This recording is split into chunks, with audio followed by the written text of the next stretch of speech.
Hello Trek friends and welcome to a special edition on this channel. As I record this, I've been awake dealing with the topic of Trek for 17 hours, and more by the time this comes out. Star Trek Day 2022 can best be summed up as mostly a filler sandwich. We got some looks at future episodes and seasons of Trek, but for the most part nothing earth-shattering that we didn't already know. It didn't completely feel worth watching, since all the trailers from this dropped other places after they aired. The red carpet event was mostly pomp and circumstance, hearing the same things we've heard these actors say about themselves before, with one notable exception. The whole thing is kicked off on a complete downer, as minutes before the live broadcast started, the death of Queen Elizabeth was announced. And we start by interviewing Knight of the Realm Sir Patrick Stewart on his thoughts. This was a really paused and unfortunate way to kick off Star Trek Day's festivities. But Patrick said some very honest yet very touching words about the Queen and the transfer of power. To anyone from the UK, our hearts go out to you. After Mary Chieffo and Jackie from RuPaul's Drag Race are done pestering the attendees of the event, Tawney Newsome and Paul F. Tompkins do some wonderfully comedically timed stand-up to ease us in. There's a random Romulan cosplayer selected from the crowd to receive a 20-minute makeover into Northern Romulan by one of Star Trek's longtime makeup masters, which was one of many fun diversions. Before we get to the first real panel in Picard, there's this DJ throughout that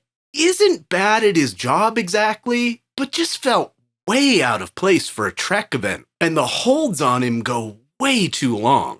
I get that they have to have time in between panels to set up for the next, and more clip reels or Tawney and Paul would have helped. With the Picard panel, we're reaffirmed that Seven will be a Starfleet officer captaining a new Titan that looks like a cross between a modern Excelsior class with a Constitution class hull. We see a Federation complex being obliterated and Beverly calling Picard for help, and a release date of February 2023. In the next break, I gotta give it up to Jason Alexander doing his impression of Kirk. It was one of the high points of this show. The only interesting thing about the Wilson Cruise set tour was showing us the dedication plaque of the USS Federation, which was a nice little tidbit in this overall fluff piece of a show that's currently happening, which is a recurring joke by Tawney and Paul and helps move this poorly paced event along. We get a single frame of Burnham on a motorcycle from upcoming Season 5 of Disco, which is surprisingly the only show that we didn't get a clip or a release date for, even though it should be the next show to air. I hope this isn't a sign of another mismanaged season of Disco coming off the back of its lackluster 4th season. We get another Will Wheaton-centered mini-segment where the new STO chapter is unveiled, where we'll see Mirror Wesley Crusher as the Terran Emperor.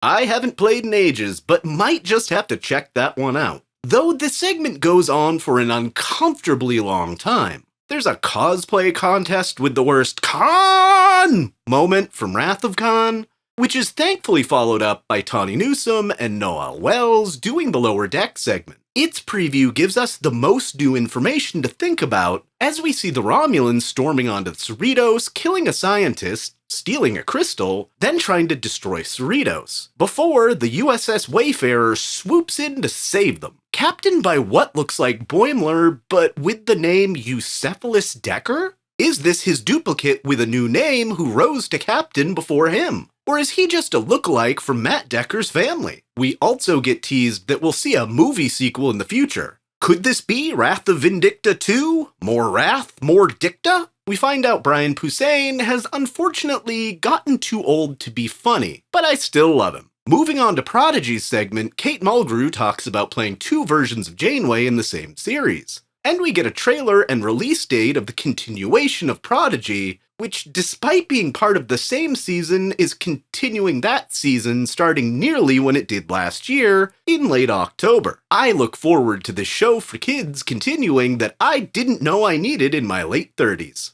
A short and sweet panel which tosses it back to the DJ, again, and then one of the best parts of the event, the Remembrance of Nichelle Nichols, led off by the current incarnation of Uhura, Celia Rose Gooding. A beautiful reminder of all the lives Nichelle touched for the better, which cuts from a clip show of people of color to the whitest guy in the room, Alex Kurtzman, and then back to the DJ. And I'm not sure which of these two things is more annoying. We get a surprise visit from Wrath of Khan director and Trek legend Nicholas Meyer, who wants to adapt 3 Trek scripts that he wrote decades ago that never got accepted, but is going to release in a podcast format entitled Khan Ceti Alpha 5. Not personally much for the podcast format, but I wish one of Trek's greatest writers and directors well in this endeavor. Tawney and Paul do a bit of fake selling of real Star Trek toys and products, and we're on to our last panel. The Strange New Worlds panel has the biggest with really only Anson Mount missing. I love that the cast pretty much universally loves Elysian Kingdom the most, which is a solid choice for best in season.